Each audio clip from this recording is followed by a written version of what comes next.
mic. Yeah. All I need is one mic. Yeah. All I need is one mic. Hey everybody, welcome back to One Mic, where I watch shit so you don't have to. And today I'm here to talk about Season 1, Episode 4 of Showtime's Yellowjackets, entitled Bear Down.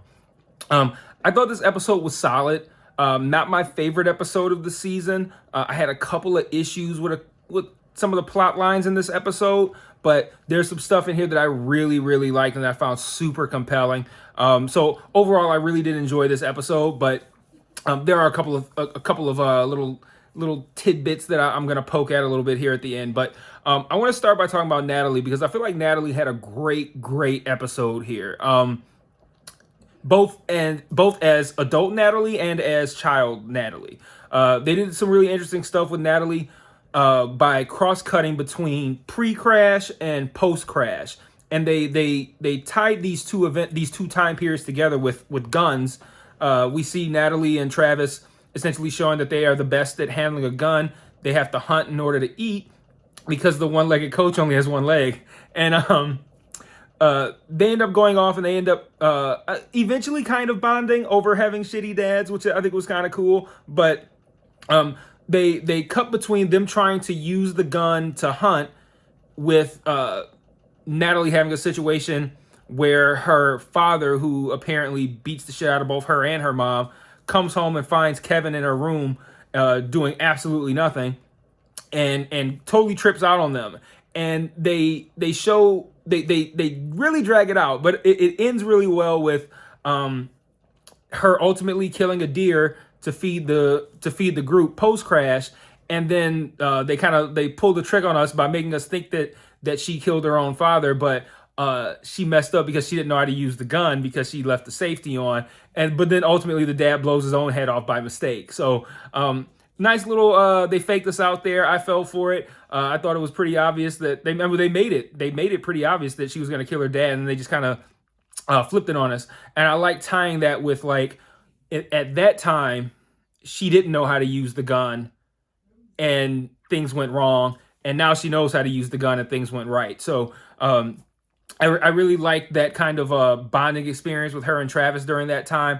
I was finding Travis to be a little bit annoying at first, but at the end of the day, Travis is just he's just a typical teenager. You know, he's a regular guy. He loves his brother, but, you know, he's putting on this kind of like tough guy kind of persona because he's with a whole bunch of girls. So it's just what teenage boys are going to do. But even more interesting than that was what they did with Natalie as an adult. They started off the episode by having her talk with Misty about finding out who killed Travis. And so I'm thinking, like, okay, what's our next step in figuring out who killed Travis? And then she's like hanging out with Kevin. Like she goes to her mom's house and she's digging through the stuff while we're getting these flashbacks to the situation with the father.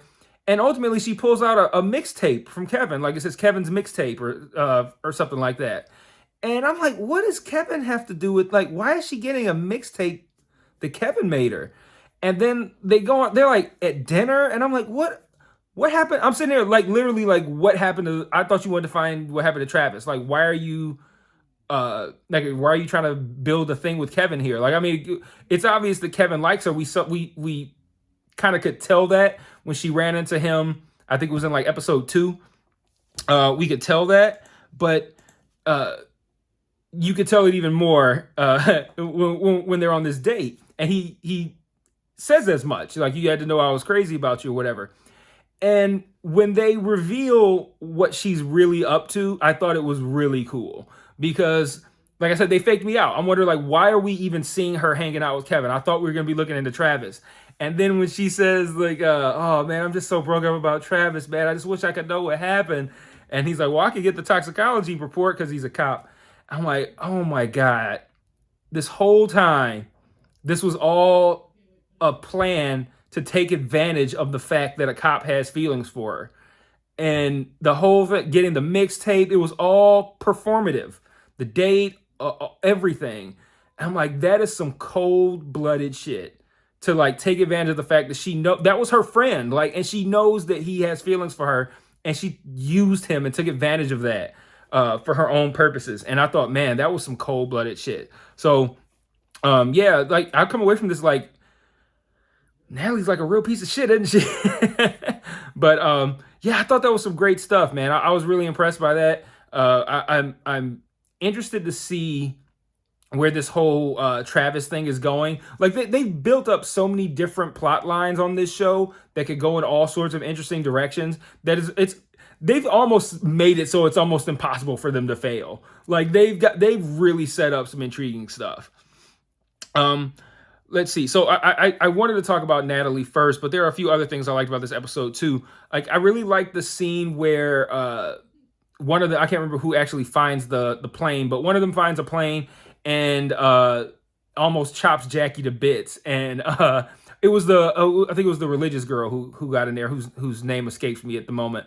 Was it Laura Lee, something like that? But one, that scene was freaking me out because I'm like, oh my god, is this what happens to Jackie? Why we don't see her as an adult? Because she gets chopped to bits by a plane propeller. Like, how are they even gonna show this? So like, I'm like what, like freaking out. Then it the way they cut it to where it like just stops short of chopping her up, and the way they cut that whole progression, they did a great job of building up that tension and making you think you're about to see a bloody mess. And then I also like how she threw Van out of the way, and then later in the episode, she goes, "So we're even now, right?" Which is a nice little callback to her leaving Van on the plane after the plane crash, and and now she saved her life. So yes, they are most definitely even. You left her to die, and then you saved her life, so even. But I thought that was pretty cool. I liked Travis and Natalie bonding over shitty fathers, but I also liked the whole idea of Travis wanting to get that ring, because we know that Travis and his own, difficult way of dealing with what happened to their father made his brother's name Javi, I think, made him throw out that gum because the gum was important because it was the last thing that his dad had given him. And the kid, Javi's clearly more broken up about the father than Travis is. And after he made him throw out that gum, he's good enough on the inside to be like, let me do something for my little brother and try to make this right.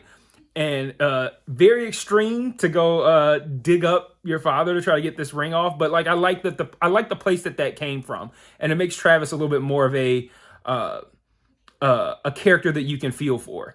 And it gives him a little bit of complexity. He's not just like teenage douchebag. Like, he gives a shit. He just has to, he's kind of like putting on a front for all these girls, but he actually is a good guy.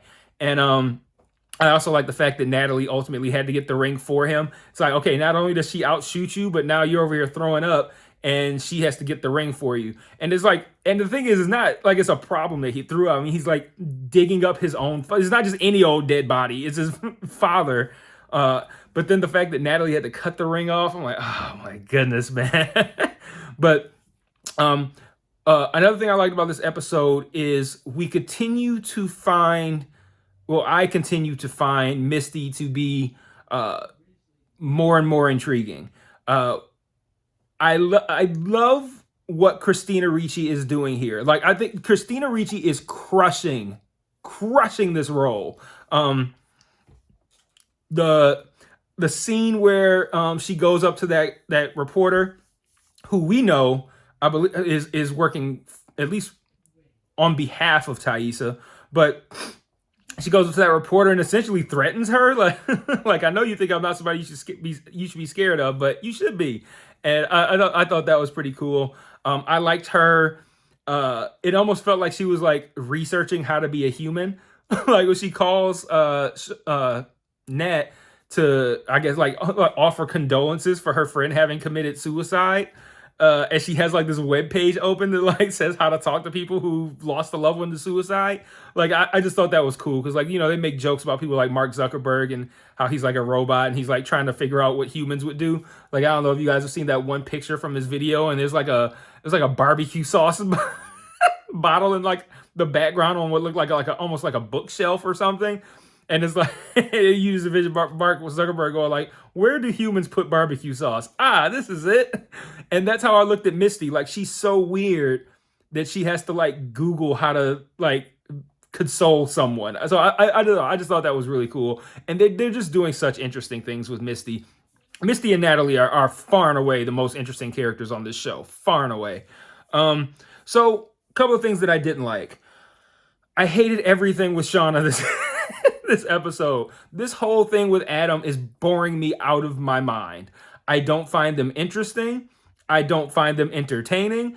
I thought this whole thing of her trying to relive her youth that she missed and like asking someone to buy her alcohol, like I feel like the writers thought this will be cute, and I'm watching like this is so stupid. Like what? Like why am I watching this?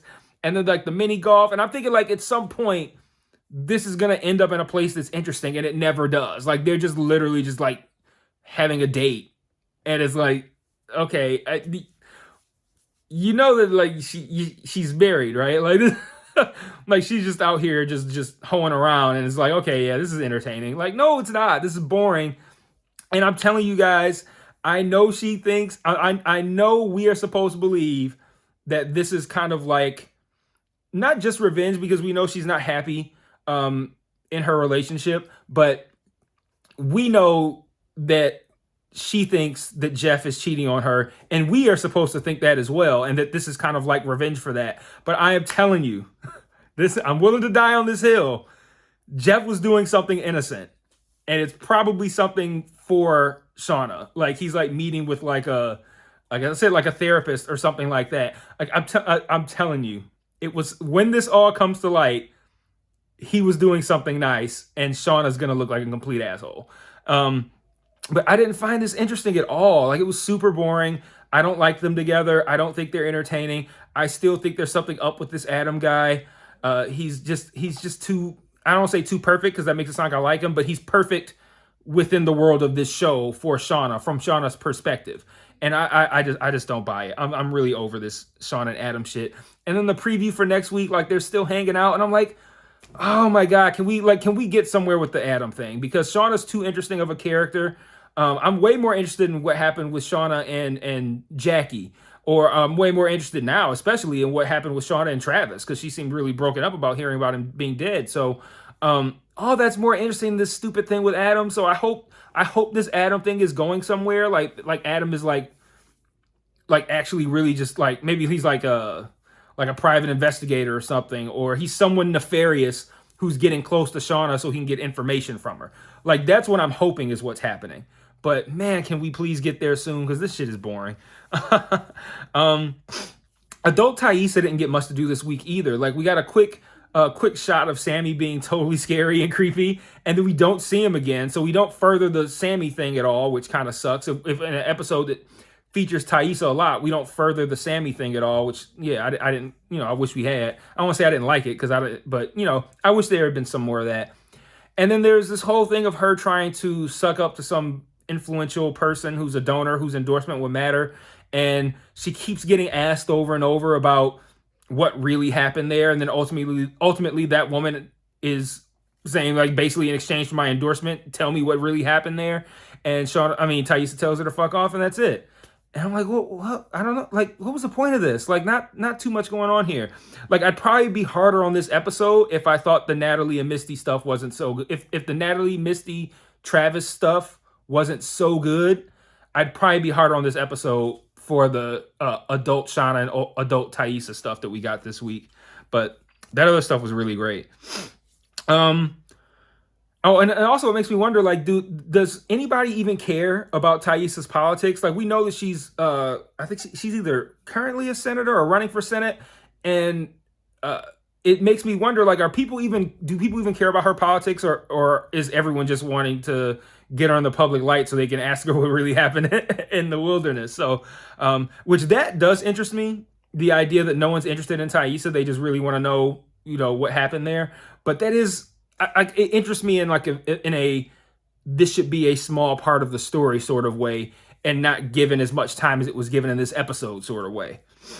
So I want to wrap up with a couple of thoughts I had. I already talked about the thing about Misty trying to learn how to be a regular human, and how Christina Ricci's crushing this role. Misty singing to the coach while he was trying to take a shit was funny. Like this show does a lot. Like it does a lot with character. It does a lot with like trying to interject some horror and tension and scary shit, and at times it finds a way to be funny as well. So I thought that was a great scene. Yeah, I want to know why Shauna is so freaked out about Travis dying. Misty called her like almost like she was gonna get gratification from giving Shauna bad news. So why does Misty get gratification from giving Shauna bad news? And then two, why is this such bad news for Shauna? Because we already established that Travis is important to Natalie. So like he important to Shauna too? Like, man, like man, this Travis guy was the what a fucking stud muffin, right? So Lottie, I believe it was Lottie, sees the carving in the tree, the same carving that was in the tree that the coach who fell out of the plane, well, it was Travis's dad. That same carving that was on the postcards that were sent to Misty and Nat. Lottie sees it carved into a tree, which again is more evidence that whoever is carving this into the tree and whoever is sending the postcards is a character that we have not met yet. Because no one who that's already there would be preemptively carving this symbolism into the tree. So it's got to be somebody we haven't met yet. So interested to find out who that is. And then lastly, why did Misty trip the coach? Like maybe I missed something the only thing I can think of is like when he mentioned who wanted to cut the deer's throat. Misty, of course, raised her hand, but I don't think he saw it. And then Shauna says, "I'll try it," and then Shauna does it. And I don't know. That's the only reason I could think why Misty would be pissed at him. But like I don't know that I don't know. Drop it in the comments why you think Misty would have tripped him, because I can't think of what he would have done to piss her off. But she's so wildly, when I say wildly emotional, I mean like she goes from one extreme to the next very easily, and maybe even without good cause. So really, I don't know. I can't figure out why she tripped him. But I'm interested to see where that's going to, because Misty is so goddamn interesting. So overall, I did think this was a really good episode, because I loved what they did with Natalie and Misty in this episode. But I did have issues with the Shauna and Adam stuff, boring my eyes out. And then Taissa didn't get too much to do this week. I would have liked to have seen a little more come out of this meeting with this woman, other than to ultimately just be like, nah, I don't want your endorsement anyway. Okay, so all this we saw this week was for nothing. Cool. And then I wish we had spent some more time with Sammy and progressed that storyline of whatever's going on with him, even though that scene was him being in that drawer, or whatever, not drawer, but in that cabinet or whatever, was super creepy. So that's all I got. And until next week, peace.